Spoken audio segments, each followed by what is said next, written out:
എല്ലാവർക്കും സ്വാഗതം. ഇന്ന് നമുക്ക് ഞണ്ട് റോസ്റ്റ് ചെയ്യാം. അതിനുവേണ്ടി 1/2 കിലോ ഞണ്ടാണ് എടുത്തിട്ടുള്ളത്. അത് ഇതുപോലെയുള്ള ചെറിയ കഷ്ണങ്ങളായിട്ട് മുറിച്ചെടുക്കാം. പിന്നെ ഞണ്ട് നന്നാക്കുമ്പോൾ നല്ലപോലെ കഴുകിയതിന് ശേഷം വേണം ഇത് തൊണ്ട് കളഞ്ഞ് വൃത്തിയാക്കാനായിട്ട്. അതിന് ശേഷം വേണം മുറിച്ചെടുക്കാനായിട്ട്. മുറിച്ചെടുത്തതിന് ശേഷം പിന്നെ കഴുകേണ്ട ആവശ്യമില്ല. ചട്ടി ചൂടായിട്ടുണ്ട്. ഇനി അതിലേക്ക് വെളിച്ചെണ്ണ ഒഴിക്കാം. വെളിച്ചെണ്ണ കുറച്ചധികം വേണം കേട്ടോ ഈ ഞണ്ട് റോസ്റ്റ് ചെയ്യാനായിട്ട്. ഇനി ഇതിലേക്ക് 1 സ്പൂൺ ഇഞ്ചി ചതച്ചതും 1 സ്പൂൺ വെളുത്തുള്ളി ചതച്ചതും 4 പച്ചമുളക് ചതച്ചതും കൂടി ഇടാം.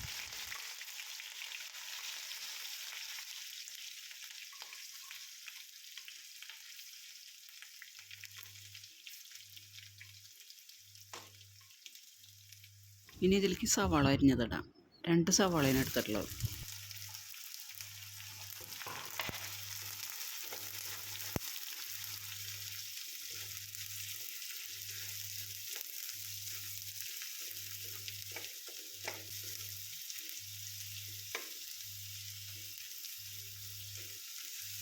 ഇതിലേക്ക് കുറച്ച് ഉപ്പിടാം. അപ്പോൾ സവാള വേഗം വാടി കിട്ടും.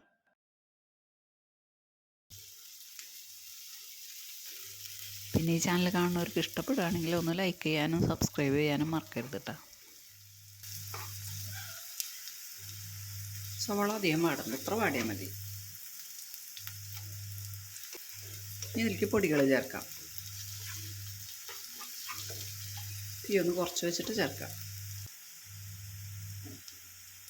1.5 സ്പൂൺ മല്ലിപ്പൊടി, 3/4 സ്പൂൺ മുളക് പൊടി, 1/4 സ്പൂൺ മഞ്ഞൾപ്പൊടി ഇടാം. ഇതിലേക്ക് 1/2 സ്പൂൺ ഗരം മസാല പൗഡർ ഇടാം.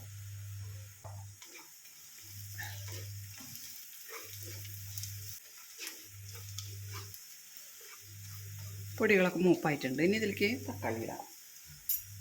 ഒരു തക്കാളി അരിഞ്ഞ് വെച്ചിട്ടുണ്ട്, അതിടാം.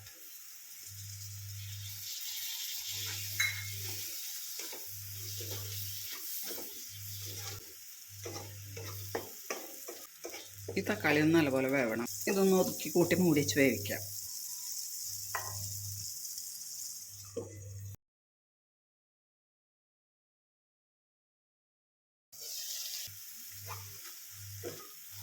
തക്കാളി വെന്തിട്ടുണ്ട്. ഇനി ഇതിലേക്ക് ഞണ്ടിടാം.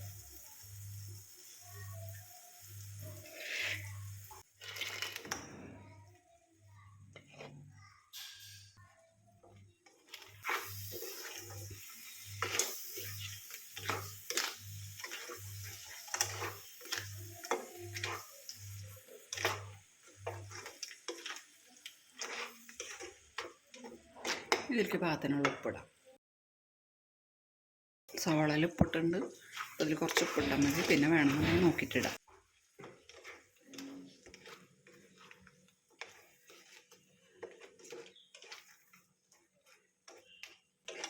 ഇതൊന്ന് ഒതുക്കി കൂട്ടി മൂടി വെച്ച് വേവിക്കാം. തീ കുറച്ചിട്ടിട്ട് വേണം വേവിക്കാൻ. ഇടയ്ക്കിടയ്ക്ക് തുറന്ന് ഇതൊന്ന് ഇളക്കിയിടണം.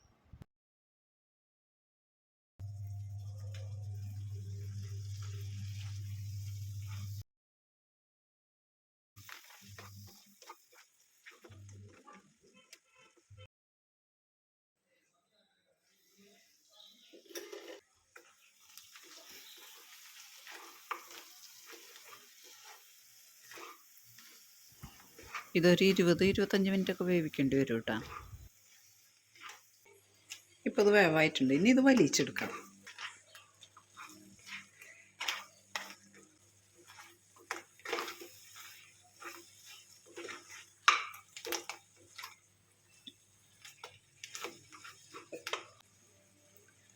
ഇതിലേക്കൊരു 1/4 സ്പൂൺ കുരുമുളക് പൊടി ഇടുന്നുണ്ട്.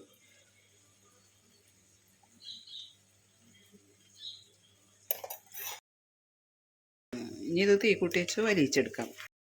ഇതേപോലെ മതി എന്നുണ്ടെങ്കിൽ ഇതുപോലെ എടുക്കാം. ഇങ്ങനെയും നല്ല ടേസ്റ്റാണ്.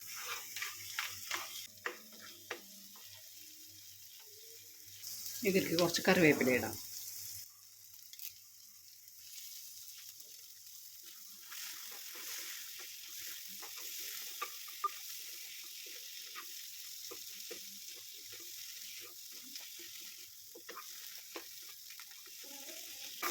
ഇതിങ്ങനെ വലിച്ചെടുക്കും തോറും ഈ മസാലയുടെ കളറൊക്കെ മാറി വരും.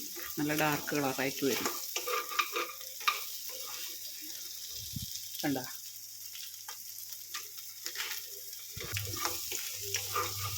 മതി. ഇത് ഓഫ് ചെയ്യാം.